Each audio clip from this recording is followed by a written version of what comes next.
What if I told you that the reason people spend hours in the gym but never see any changes to their physique has nothing to do with following the perfect workout program, and instead they've overlooked one key thing when it comes to their training? Having coached hundreds of clients that have been tired of seeing no progress in the gym, and myself overcoming 2 to 3 years of highly inefficient training, I've identified one key thing that makes a massive difference. And hell, if you don't do this key thing, it doesn't matter what training program you do. Without this, you're still not going to get the results that you want to. I'll be really blunt with you, and the secret sauce is that you're probably not training hard enough. Now, I know that makes me sound like a massive arsehole, and you're probably thinking, who's this prick telling me that I don't know how to train hard? I was really sore the next day. But there's a key difference between doing 100 burpees and just getting sweaty, tired, and in pain, which isn't really going to grow much muscle at all, compared to being a lot more specific with the movements that you're choosing and then training those target muscles that you want to grow hard and effectively. And this isn't just my observations that I see people training hard in the wrong ways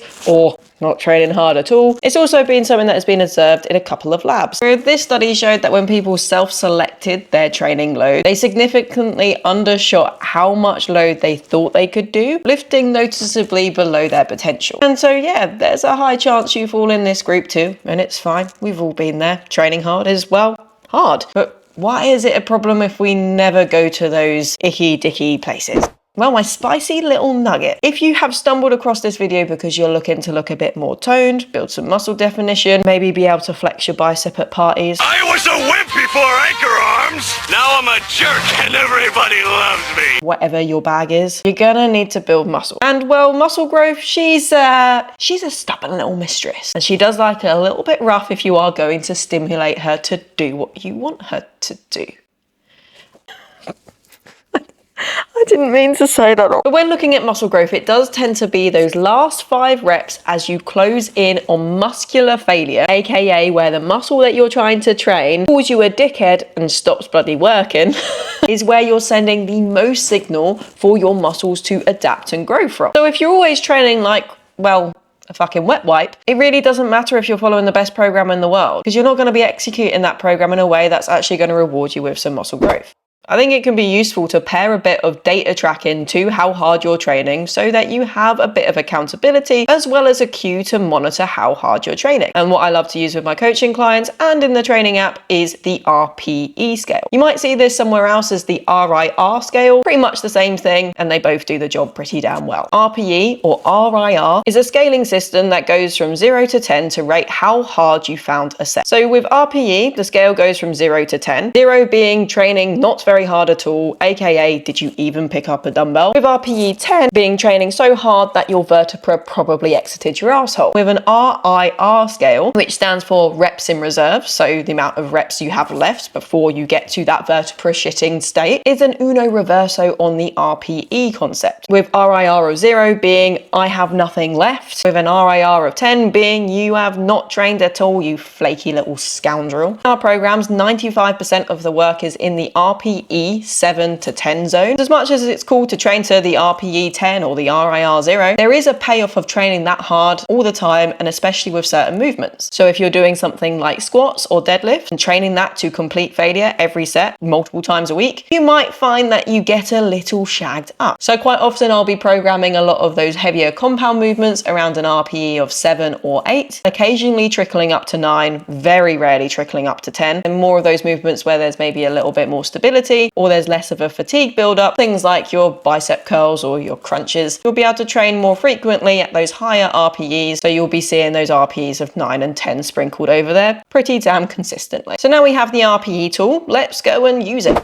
Because one of the places many people get RPE wrong is that where it's rate of perceived exertion, they just kind of stop when it starts to feel a bit hard. But we are looking for a specific form of hard when we're thinking about training to failure. What we're looking for is the involuntary reduction of velocity, aka shit starts to slow down until it comes to a grinding halt. That is what we're looking to gauge RPE when looking at muscle growth, rather than thinking about how out of breath we might be or what burny sensation we might be getting. And with this, this, it probably is going to look a little different when it comes to different movement. You can see here with my shoulder press, the RPE 8 is still a couple reps away from failure, but you can see it's still pretty fucking hard, and you can see the last couple reps are slowing down. Just the RPE of 10 is grinding out another couple of reps on top of that until it gets to a point of a dead stop. Then looking over Coach Sophia's bicep curl, you can see the RPE 8 is still again slowing down towards the end of the set. However, the RPE 10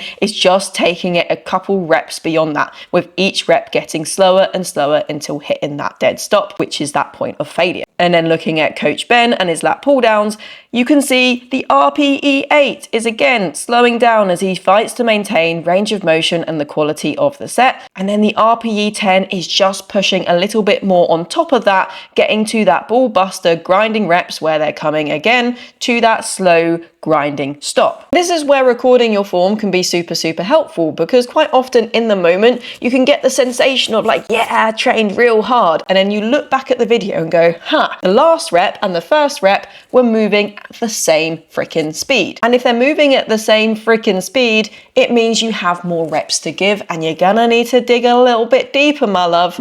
Now, if you are finding that other limitations are taking over, and meaning that the reason that you're failing a lift is not because the target muscle you are looking to work is slowing down like I've shown in these videos, then that's something that you're probably going to want to look into. A really common example here is with back movements such as pull downs, rows, or deadlifts, is that your grip starts to give out way before your muscles do. So you might rate that as an RPE of 10, but actually your muscle had a good 4, 5, 6 plus reps in if your forearms weren't being dirty little buggers. In this specific case, there's a couple routes you can go down to overcome that limitation. One is to work your forearms like crazy and get a super strong grip. Personally, that's the take I take, because I like having a strong grip. But for most people, they really don't give a fuck, and that's also completely fine, which is where something like a lifting strap will come in, because it takes out the need to have a good girthy grip, and you can just really focus on the target muscles you're looking to execute during that movement. Another place you might see a limiting factor that is not the muscles you're looking to work is maybe something like your lungs falling out of your arsehole because you haven't done cardio in a few weeks, months, years. This can be quite typical when you're trying to hit maybe higher rep sets with things like your squats or your deadlifts, and even getting to an RPE 8, you might find that you're going a little bit lightheaded or out of breath before you're able to get to those higher RPEs. And that's just a sign of maybe going for a few more walks or doing a little bit of gentle cardio so you can increase that cardiovascular system, which will carry over to better executions of your RPE and therefore some more juicy gain.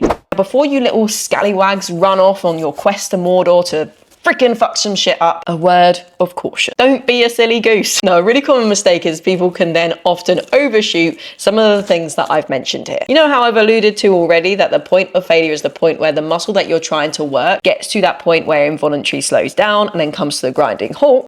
That is the failure point, when you are unable to perform the movement in the same way, aka not using momentum, not cheating the rep, keeping technique consistent, rather than just getting weight from A to B. Personally, I don't mind a tiny bit of form breakdown or potentially a slightly reduced range of motion as you're getting to those last couple of reps, but the deviation of form, I would say keep to a minimum. Yeah, I know that can sound a bit confusing if I said don't train too hard, but also train hard enough, but this is why we do this wonderful thing called practice. Because gauging your RPE and training hard in a way that is still keeping you safe is a skill that gets developed over time. And if you were in my training app and if you were using our coaching services, you will be supported all the way through doing that. But if you're doing this on your own, it can be quite fun to have in some of your movements the last set that you do of each day as a all right, let's see if I can get to RPE 10 here. Because if you're starting to practice training to RPE 10 relatively frequently, you're gonna get a better sense of what RPE 8 is. And you're probably gonna realize that your RPE 10 is getting you a lot more reps